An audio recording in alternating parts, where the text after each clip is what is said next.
তোমার স্বামীর সাথে প্রবলেমটা কি? আর হাজবেন্ড আমার সাথে যায় না। ও আচ্ছা। ও পারে না। আর কি বলবো আপনাদের, আর কিছু বল, আর কিছু না বলার আছে? বেশ ভালো বুঝছি না, ভালো শারীরিকভাবে অক্ষমই তো। হ্যাঁ, ও আমার মানসিক শারীরিক কোনোভাবে শান্তি দেয় না। মেহেদি আর এ পর্যন্ত আসে নাই ওরে বাবা। আমি রাইতে দেখিনি, মেহেদিরে দিনই আমি দেখছি। স্বামী শারীরিকভাবে অক্ষম, দীর্ঘদিন ধরে স্ত্রীর দৈহিক ও মানসিক কোনো চাহিদাই মেটাতে পারছিলেন না স্বামী।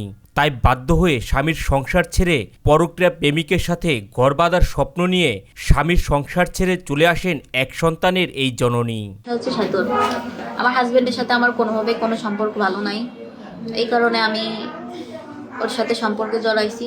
তারপরে কার সাথে একটু নাম বলো। নামটা বলা কি খুবই জরুরি? হ্যাঁ মেহেদির সঙ্গে। মেহেদি না, ওর আব্বার নাম কি? ফরহাদ। ওর ওগের বাড়িও কি সাথর? হ্যাঁ, সাইতুর। তোমার স্বামীর সাথে প্রবলেমটা কি? মনে মনে হচ্ছে না কেন বলতে দেন, এটা প্রশ্ন না করলে কথা আসে না।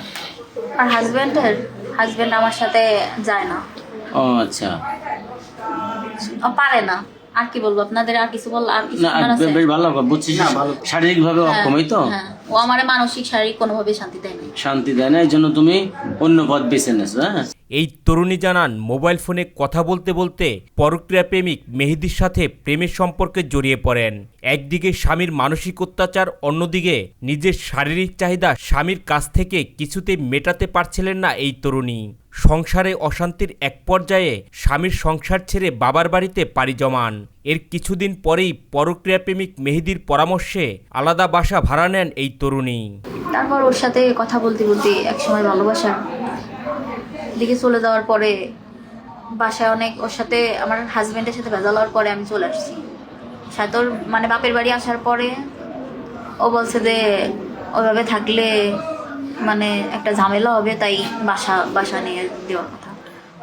ও বাসা নিয়ে দিয়েছে, কিন্তু ও কখনো বাসায় আসে না। স্বামীকে ডিভোর্স না দিয়ে পরক্রিয়া প্রেমিক মেহেদির সাথে বাসা ভাড়া নিয়ে থাকার বিষয়ে প্রশ্ন করা হলে এই তরুণী জানান, মেহেদি তাকে আশ্বাস দিয়েছে বিয়ে করার, আর বর্তমান স্বামী সে নিজেই তাকে ডিভোর্স দেবে বলে জানান তিনি। আচ্ছা মেহেদি শিক্ষা কি বিয়ে করছো তুমি? না, বিয়ে করিনি। বিয়ে করো না এখন? সে কি বিয়ে করবে আশ্বাস দিতেছে? হ্যাঁ, দিছে, বলছে ডিভোর্সে করবে। এখানে বাসা নিয়েছো কতদিন?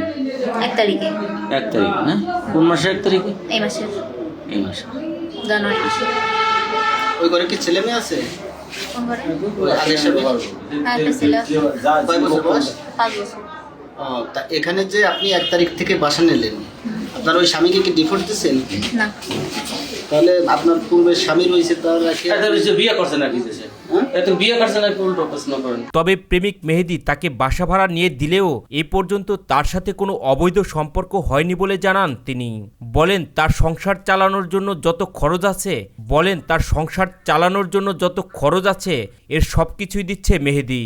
আচ্ছা মেহেদি, আচ্ছা 1 তারিখে করে নাই বিয়ে, ভাই দাঁড়ান, কেবল বাসা নিয়ে 1 তারিখে আপনারা বাসা নেওয়ার পর, ঠিক আছে, মেহেদি আর আপনি বাসা নিয়েছেন, এরপরে কি মেহেদি আসছে? না, মেহেদি আসে না। তাহলে আপনি এই যে একা একা আমার থাক, কিছু লাগলে ও টাকা পাঠায় দেয়, আমি কিনে নিই। আচ্ছা আচ্ছা আচ্ছা, সেটা ঠিক আছে, কিন্তু আপনি যে একা একা একটা মেয়ে এখানে বাসা ভাড়া করে থাকতেছেন, এতে সমস্যা হচ্ছে না আপনার কোনো? না, এখনো পর্যন্ত কোনো সমস্যা হয় না। বর্তমান স্বামীর কাছে ফেরত যাবেন কিনা, না একাই এই বাসায় থাকবেন, এমন প্রশ্নের জবাবে এই তরুণী বলেন তার স্বামী তাকে ডিভোর্স দিলেই তিনি মেহেদির সাথে নতুন করে ঘর বাঁধবেন। তাহলে আপনি কি এই যে যেভাবে রাখছে মেহেদি এইভাবেই থাকবেন, নাকি আপনি আপনার আগের স্বামীর কাছে ফিরে যাবেন, নাকি নতুন করে বিয়ে করবেন তাকে, না কি করতে যাচ্ছেন আপনি আসলে? ও আমাকে ডিভোর্স দিয়ে দিক, তারপরে আমার জীবন কিভাবে, আমার লাইফে কিভাবে কি করতে হবে সেটা আমি ভালো বুঝতে পারি। আচ্ছা আচ্ছা, মানে এক কথায় আপনি আগের স্বামীর কাছ থেকে ডিভোর্স চাচ্ছেন, হ্যাঁ। সে ডিভোর্স দিলে তারপরে আপনি আপনার সিদ্ধান্ত আপনি নেবেন, এই তো আপনার কথা? আচ্ছা। তবে বাড়ির মালিক জানান সম্পূর্ণ উল্টো কথা। বলেন মেহেদি তার কাছ থেকে বাসা ভাড়া নেওয়ার সময় বলেছে সে তার স্ত্রী ও 5 বছরের এক সন্তান থাকবে। সে বলছে যে আমার ওয়াইফ থাকবি আর আমি থাকবো, আর 5 বছরের একটা ছেলে, তাই বলে সে বাসা ভাড়া হয়ে ওটা দিয়ে গেছে। দিয়ে গেলে ও রয়েছে এই যে 1 মাস খানি। তারপরে ও ওই যে সবাই আপনারা বলতেছেন আসে, আমি দেখিনি তার। ভাড়া পাইছেন? ভাড়া পাইছেন? পাইছি 1 মাস আমি তো অ্যাডভান্স নিয়ে নিছি। তিনি জানান মেহেদী রাত্রিবেলা বাসায় না আসলেও দিনের বেলা এই বাসায় নিয়মিত যাতায়াত করেন। বাড়ি ভাড়া থেকে বাজার সবকিছুই মেহেদী দেখাশোনা করেন বলে জানান তিনি। মেহেদী আর এ পর্যন্ত আসে নাই ওরে আমি রাইতে দেখিনি মেহেদিরে, দিনই আমি দেখছি 2-3 দিন দিন আসে। বাজার টাজার করে দিয়ে জানে বাজার এলো দেখছি, ওই আমি কিছু এই বাজার হয়ে দিয়ে গেছে কিটা তো যাবে না, তারপর অটোওয়ালার কাছে পাঠাইছে।